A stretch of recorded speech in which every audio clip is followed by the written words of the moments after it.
अस्सलाम वालेकुम students. Next जो है वो हमारे पास topic derivation of radius and energy of revolving electron in nth orbit. यानी आपने रेडियस को मालूम करना है और एनर्जी को मालूम करना है किसी भी इलेक्ट्रॉन की। ठीक है, रेडियस क्या है? किसी भी न्यूक्लियस से लेके उसके आउटरमोस्ट शेल तक का जो फासला है वो हमारे पास किससे रिप्रेजेंट होता है? रेडियस से, और इसको हम रिप्रेजेंट करते हैं आर से। ठीक है, अब न्यूक्लियस के अंदर क्या होते हैं? प्रोटॉन, और प्रोटॉन को रिप्रेजेंट करते हैं हम जी से। ठीक है, और प्रोटॉन पर चार्ज कौन सा होता है? पॉजिटिव, और इलेक्ट्रॉन पर चार्ज कौन सा होगा? नेगेटिव, और इलेक्ट्रॉन का जो मैस है उसको हम रिप्रेजेंट करते हैं एम से। ठीक है, न्यूक्लियस से लेके उसके आउटरमोस्ट शेल का जो फासला है उसको हम रिप्रेजेंट करते हैं आर से, और इसको हम कहते हैं रेडियस। अब जो इलेक्ट्रॉन जिस वेलोसिटी के साथ मूव कर रहा है उसको हम कहते हैं कि ये हमारे पास वेलोसिटी वी है। ठीक है, और सर्कुलर ऑर्बिट में रिवॉल्व कर रहा है, जब वो इस तरह से रिवॉल्व करेगा इसको हम बोलेंगे टेंजेंट वेलोसिटी, टेंजेंट बनाएगा यहाँ पर। ठीक है, अब यहाँ पर जो है वो दो फोर्सेस अमल करेंगे। एक फोर्स हमारे पास जो है वो पॉजिटिव और नेगेटिव चार्जेस के दरमियान में है, यानी प्रोटॉन और इलेक्ट्रॉन के दरमियान में ये इलेक्ट्रोस्टैटिक फोर्स ऑफ अट्रैक्शन है, जिसको हम कहते हैं कूलम फोर्स। कूलम फोर्स को हम क्या कहेंगे? Electrostatic force of attraction. और इसको रिप्रेजेंट किया जाता है, इसके लिए जो फार्मूला हमारे पास इस्तेमाल किया जाता है वो F इज़ इक्वल टू के Q1 Q2 over are square है। ठीक है, अब ये Q1 क्या है हमारे पास? ये Q1 जो है वो हमारे पास Z ई पॉजिटिव है, यानी इलेक्ट्रॉन, ये जो प्रोटॉन है उसको रिप्रेजेंट करता है। और Q2 जो है वो हमारे पास क्या है? ई नेगेटिव है। ठीक है, और फोर्स जो है वो डायरेक्टली प्रोपोर्शन होती है Q1 Q2 के प्रोडक्ट की, और इन्वर्स होती है रेडियस के। और R जो है वो क्या, K जो है वो हमारे पास यहाँ पर क्या है? कांस्टेंट है। ठीक है, अब ये जो कांस्टेंट है ये बराबर किसके होगा? K जो है वो बराबर है हमारे पास 1/4 पाई एप्सिलॉन नॉट के। ठीक है, एप्सिलॉन नॉट हमारे पास क्या होता है? एप्सिलॉन नॉट जो है वो हमारे पास क्या होती है? वैक्यूम परमिटिविटी होती है। अब ये वैक्यूम परमिटिविटी क्या है? वैक्यूम परमिटिविटी होती है किसी भी सिस्टम की, किसी भी मीडियम की इलेक्ट्रिक एनर्जी को स्टोर करने की जो एबिलिटी होती है उसको हम क्या, यानी इलेक्ट्रॉन और प्रोटॉन की रिवॉल्विंग की वजह से जो हमारे पास एनर्जी स्टोर होती है उस एनर्जी को हम क्या बोलेंगे? किसी भी मीडियम की जो एनर्जी स्टोर होगी, किसी भी मीडियम की एनर्जी, किसी भी मीडियम के पास जो एबिलिटी होती है इस एनर्जी को स्टोर करने की, इलेक्ट्रिक एनर्जी को स्टोर करने की, उसको हम क्या कहेंगे? Vacuum permittivity.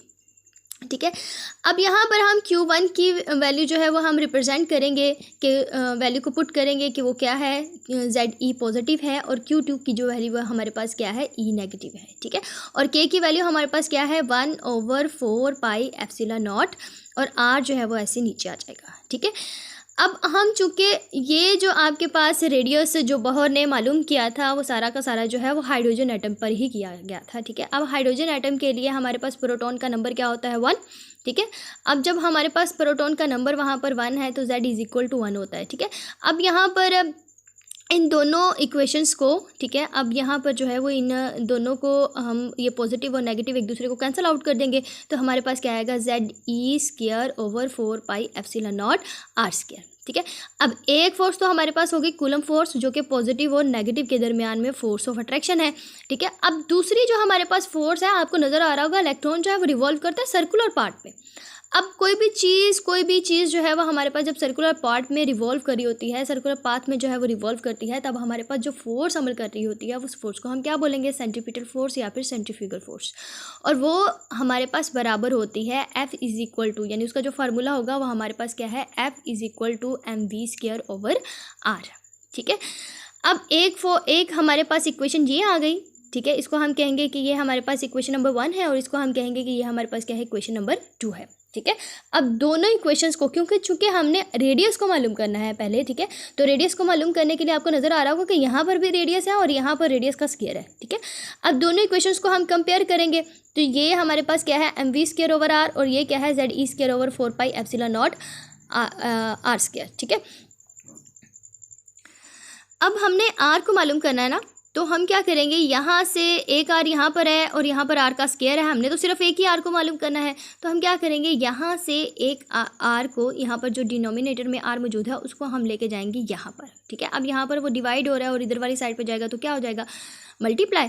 जब वो यहाँ पर मल्टीप्लाई होगा तो ये वाला r और इसके r के स्क्वायर के साथ जो है वो हमारे पास क्या हो जाएगा? कैंसिल आउट हो जाएगा और एक r रह जाएगा। ठीक है, अब यहाँ से हमने r को निकालना है। ठीक है, अब r हम क्या करेंगे? उस वाली साइड पर लेके जाएंगे। ठीक है, ये ऐसे r is equal to z e square over 4πε0 m v square, यानी एम वी स्क्वायर की जगह पर जो है वो आर चला गया और आर की जगह पर जो है वो एम वी स्क्वायर आ गया। तो हमारे पास ये इक्वेशन नंबर जो है वो 3 बन जाती है। अब हम अगर इक्वेशन नंबर 3 को देखें तो हमारे पास r is equal to z e square over 4πε0 m v square है, ठीक है। अब वी स्क्वायर को हम डायरेक्ट नहीं मालूम कर सकते, ठीक है, और आर को जो है वो हम इस तरह से मालूम नहीं कर सकते जब तक हमारे पास जो है वो वी स्क्वायर ना हो, ठीक है। और अभी हमने जो है वो एंगुलर मोमेंटम पढ़ा, ठीक है। और एंगुलर मोमेंटम यानी बोहर का जो लास्ट वाला पोस्टुलेट था उसमें उन्होंने क्या कहा था कि हमारे पास m v square is equal to n h over 4/2π, ठीक है। अब हमने यहाँ से जो है वो v को मालूम करना है तो v इधर आ जाएगा, वी आर जो है एम आर जो है वो इधर चला जाएगा तो n h over 2πm r आ जाएगा, ठीक है। अब हमने क्या करना है, यहाँ पर जो है वो आपको नज़र आ रहा होगा कि ये जो है वो वी स्क्वायर है, ठीक है, वी स्क्वायर, और ये हमारे पास जो इक्वेशन आई है ये क्या है, v है, ठीक है। तो हमने क्या करना है, हमने इसका स्क्वायर लेने के लिए हम क्या करेंगे, इस दोनों साइडों पर जो है वो हम क्या कर लेंगे, स्क्वायर ले लेंगे। स्क्वायर लेंगे तो हमारे पास क्या आएगा, v square is equal to n square h square 4, यानी 2 का जो है हमने स्क्वायर लिया तो वो 4 π² एम स्क्वायर आर स्क्वायर, ठीक है। अब इस वैल्यू को, ये जो हमारे पास ये जो वैल्यू निकल कर आई है v की, इसको वैल्यू को जो है वो हम पुट करेंगे इस इक्वेशन में, इक्वेशन नंबर 3 में। अब जब हम इस इक्वेशन नंबर 3 में इस वैल्यू को पुट करेंगे वी स्क्वायर की वैल्यू को, तो हमारे पास जो है वो इस तरह से इक्वेशन निकल कर आएगी, r is equal to z e square over 4πε0 m. अब यहाँ पर जो है वो आपने क्या मालूम, यहाँ पर जो है वो आपने v की वैल्यू पुट कर देनी है। v की वैल्यू हमारे पास क्या निकल के आई है, n square h square 4π² m square r square, ठीक है। अब आपको नज़र आ रहा होगा कि यहाँ पर r है और यहाँ पर क्या है, हमारे पास r स्क्वायर था। तो हम क्या करेंगे, इस वाले r को, ये नेक्स्ट आगे जाके जो है इस वाले r को जो है इसके स्क्वायर के साथ क्या कर देंगे, हम कैंसल आउट, पीछे हमारे पास एक r रह जाएगा, ठीक है।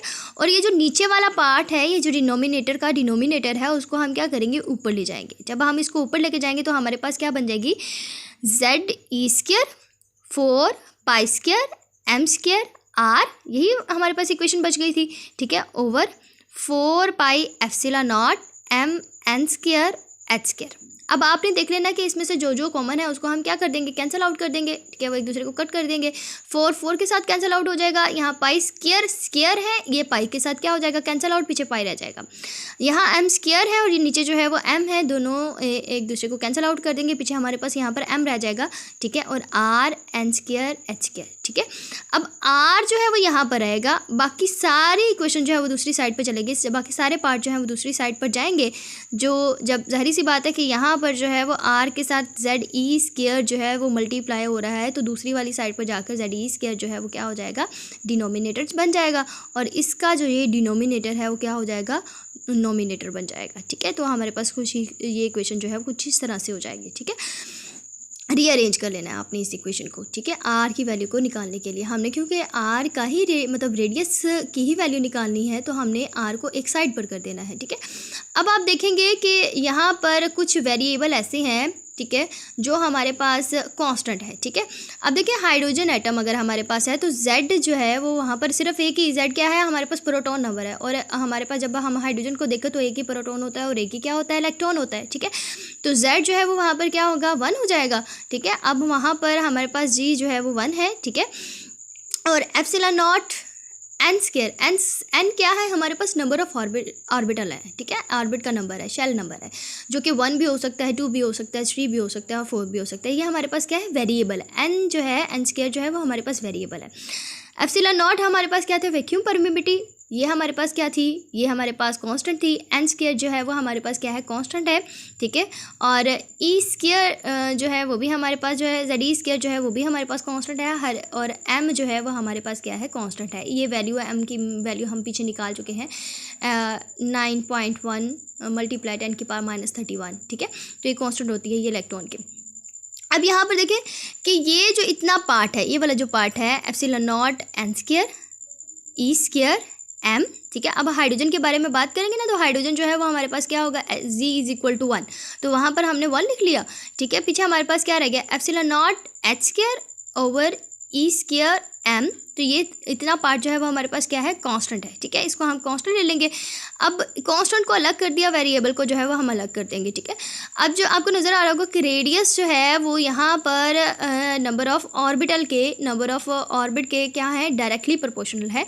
यानी जितना नंबर बढ़ता जाएगा, यानी जितना 1 होगा, 2 होगा, 3 होगा, 4 होगा,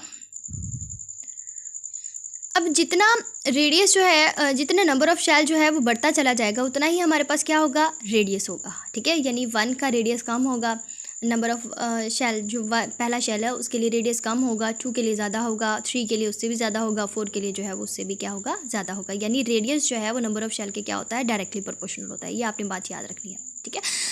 अब हम क्या करेंगे, यहाँ पर हम वैल्यूज़ को पुट करते हैं कि एप्सिलॉन नॉट की वैल्यू हमारे पास क्या है, एच स्क्वायर की वैल्यू हमारे पास क्या है, ई स्क्वायर की वैल्यू क्या है हमारे पास, एम की वैल्यू क्या है, n1 हमारे पास क्या है, ठीक है। इन सब की वैल्यूज़ को हम पुट करेंगे।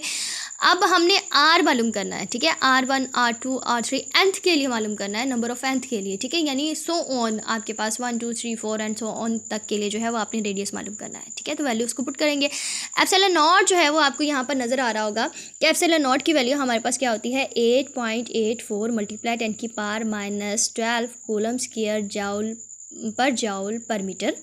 एच की वैल्यू हमारे पास क्या होती है, 6.62 मल्टीप्लाई 10 की पावर -34 जॉल सेकेंड।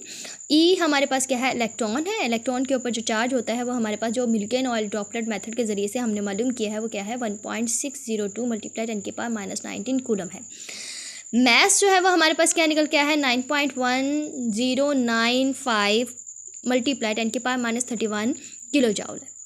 अब इन सारी वैल्यूज़ को हम इस इक्वेशन के अंदर जो है वो पुट करेंगे उनके फार्मूले के, उनके यूनिट के साथ, ठीक है। जब इनको आप पुट करेंगे तो आपके पास ये आंसर आएगा। अब यहाँ पर देखें कि इसका भी यूनिट था, इसका भी यूनिट था, इसका भी यूनिट था और इसका भी यूनिट था। इन सारे यूनिट को जो है वो आप कैंसिल आउट करेंगे तो आपके पास जो है वो मीटर निकल कर आता है, 10 की पावर -10 मीटर, ठीक है। अब 10 की पावर -10 मीटर जो है वो बराबर होता है 1 एंगस्ट्रॉम के, ठीक है। अब यहाँ पर 1 एंगस्ट्रॉम जो है वो आप पुट करेंगे, ठीक है। 0.529 इस 10 की पावर -10 की जगह 10 की पावर -10 मीटर की जगह पर जो है वो आपने एंगस्ट्रॉम को पुट कर दिया। अब ऊपर आपको नज़र आ रहा होगा कि यहाँ पर हमारे पास जो है वो n स्क्वायर भी था। अब यहाँ पर आपने इसके आगे जो है वो n स्क्वायर लगा देना है, ठीक है। अगर आप अपनी बुक में देखें ना तो आपकी बुक वालों ने जो है वो 0.529 मल्टीप्लाई 10 की पावर -10 मीटर जो है वो डायरेक्ट लगाया हुआ है। तो आपकी इस प्रॉब्लम को सॉल्व करने के लिए हम यहाँ पर देख लेते हैं कि किस तरह से मीटर जो है वो आ जाता है, ठीक है। तो ये एप्सिलॉन नॉट का यूनिट है, ठीक है, कूलम स्क्वायर पर जाउल पर मीटर, और ये हमारे पास उसका एच का है, जाउल स्क्वायर जो स्क्वायर में था, और यहाँ पर क्या होगा, S square over coulomb square, ठीक है, जो इलेक्ट्रॉन का चार्ज था, और ये इलेक्ट्रॉन का मैस है और वो कितना है, किलो केजी में, ठीक है। अब यहाँ पर ये सी स्क्वायर जो है, इस सी स्क्वायर से कैंसिल आउट हो जाएगा। यहाँ पर जाउल पर जाउल था, ठीक है, और यहाँ पर था जाउल स्क्वायर, तो इसका एक स्क्वायर जो है वो इसके एक जाउल के साथ कैंसिल आउट हो जाएगा, पीछे हमारे पास जाउल रह जाएगा, ठीक है, वो यहाँ पर मौजूद है। फिर यहाँ पर जो है वो पर मीटर है, ठीक है, वो वैसे का वैसे ही आ जाएगा, और यहाँ पर जो है वो स्क्वायर है, और किलो जाउल जो वैसे का वैसे आ जाएगा, ठीक है। अब यहाँ पर हमारे पास ये आया कि मीटर है, आंसर हमारे पास मीटर आया, यहाँ पर तो पर मीटर है। अब यहाँ पर हमने देखना है कि जाउल किसके बराबर है। जाउल जो है वो बराबर होता है किलोग्राम मीटर स्क्वायर पर स्क्वायर के, मीटर स्क्वायर पर सेकंड स्क्वायर के, ठीक है। अब उस वैल्यू को हम यहाँ पर पुट करेंगे। अब आप वैल्यू पुट करेंगे तो पर मीटर, जाउल की वैल्यू को आपने पुट किया, ठीक है, और यहाँ पर क्या आ जाएगा, सेकंड का स्क्वायर आ जाएगा, नीचे आ जाएगा किलोग्राम, ये किलोग्राम इस किलोग्राम के साथ कैंसिल आउट हो जाएगा, ठीक है, और ये पर मीटर जो है इसके 1 मीटर के साथ, यहाँ पर मीटर का स्क्वायर था ना, तो 1 मीटर के साथ कैंसिल आउट हो जाएगा, पीछे 1 मीटर आ जाएगा। यहाँ पर एस स्क्वायर में था, पर स्क्वायर में था, और यहाँ पर जो है वो हमारे पास क्या था, एस स्क्वायर में था, ठीक है। दोनों एक दूसरे को कैंसिल आउट कर देंगे, ठीक है। पीछे ये सारी वैल्यूज जो है वो एक दूसरे को कैंसिल आउट करने के बाद पीछे हमारे पास रह गया है एम, तो एम यहाँ पर जो है वो इसका क्या है, यूनिट है, ठीक है, इसलिए हम यहाँ पर जो है वो यूनिट क्या लगाते हैं, एम लगाते हैं, ठीक है। आपने पीछे देखा था कि हमारे पास एन का स्क्वायर भी साथ में था, तो हम यहाँ पर एन स्क्वायर ले लेते हैं। अब अगर रेडियस, अब यहाँ पर देखें कि अगर हम इस क्वेश्चन को देखें ना तो आपको नज़र आ रहा होगा कि ये न्यूक्लियस, ये पहला शेल है, और ये क्या है, दूसरा शेल है, ये तीसरा शेल है, और ये क्या है, चौथा शेल है। पहले शेल, न्यूक्लियस से लेके पहले शेल तक का जो फासला है उसको हम R1 से रिप्रेजेंट करते हैं, दूसरे शेल तक का जो फासला है उसको हम R2 से रिप्रेजेंट करते हैं, तीसरे शेल तक का जो फासला है उसको हम R3 से रिप्रेजेंट करते हैं, चौथे शेल तक का जो फासला है उसको हम R4 से रिप्रेजेंट करते हैं। ठीक है, अब हमने इन सारे रेडियस को जो है वो हमने मालूम करना है और N1 की वैल्यू को पुट करके। ठीक है, यहाँ पर हम N, अगर फॉर एग्जांपल हमारे पास N1 है, ठीक है, अगर हमारे पास N1 होगा, ठीक है, तो यहाँ पर N1 का स्क्वायर आ जाएगा, तो यहाँ पर वैल्यू को पुट करेंगे, दोनों को सॉल्व करेंगे तो हमारे पास 0.529 एंगस्ट्रॉम आ जाएगा। अगर हमारे पास, तो ये R1 आपके पास निकल कर आ जाएगा कि R1 में आपके पास रेडियस जो है वो इतना होता है। अब अगर N की वैल्यू जो है वो 2 है तो R2 की वैल्यू क्या वहाँ पर क्या होगी, तो यहाँ पर N स्क्वायर की जगह पर N की वैल्यू जो है वो हम क्या पुट करेंगे, 2 पुट करेंगे, तो आपके पास ये वैल्यू निकल के आ जाएगी 2.11 एंगस्ट्रॉम निकल कर आ जाएगा। ठीक है, अब यहाँ पर देखें ये वैल्यू कम थी और ये वैल्यू क्या है, ज़्यादा है। ठीक है, और यहाँ पर क्या है कि N की जगह पर हम 3 वैल्यू पुट करेंगे और आपके पास N का स्क्वायर लेंगे और इस वैल्यू को सॉल्व करेंगे तो हमारे पास 4.75 एंगस्ट्रॉम निकल कर आ गया।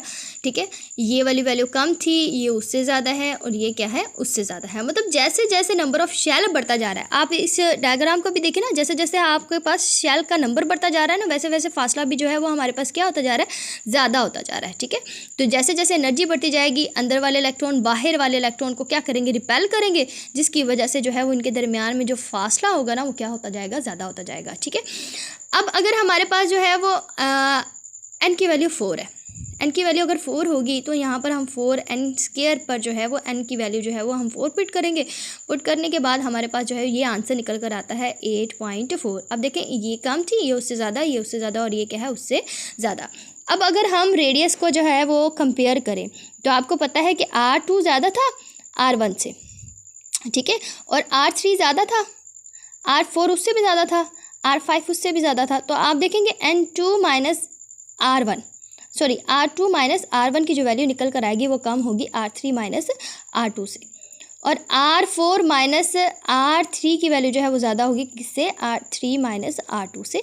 ठीक है, इसी तरह से ही हमारे पास R4 माइनस R3 की वैल्यू जो है वो हमारे पास क्या होगी, कम होगी R5 माइनस R4 से, और इसकी वैल्यू जो है वो हमारे पास कम होगी इससे। ठीक है, क्योंकि जैसे जैसे आप दूर जाते जाएंगे वैसे वैसे जो है वो आपके पास रेडियस जो है वो बढ़ता चला जाएगा और उसकी वैल्यू भी जो है वो आपके पास क्या आती जाएगी, ज़्यादा आती जाएगी। ठीक है, तो उम्मीद करती हूँ कि आपको इसकी बहुत अच्छे से समझ आ गई होगी और ये जो टॉपिक है वो बहुत बहुत बहुत इम्पोर्टेंट है। ठीक है, आपने अच्छे से इसको तैयार करना है। ठीक है, और मज़ीद टॉपिक समझने के लिए और इंस्ट्रक्शंस के लिए जो है मेरे चैनल को लाइक करें, सब्सक्राइब करें, शेयर करें, ताकि आपको ज़्यादा से ज़्यादा जो है वो वीडियोस मिल सकें लेक्चर्स के अकॉर्डिंग। तब तक के लिए अल्लाह हाफिज़, अपना बहुत ख्याल रखिएगा।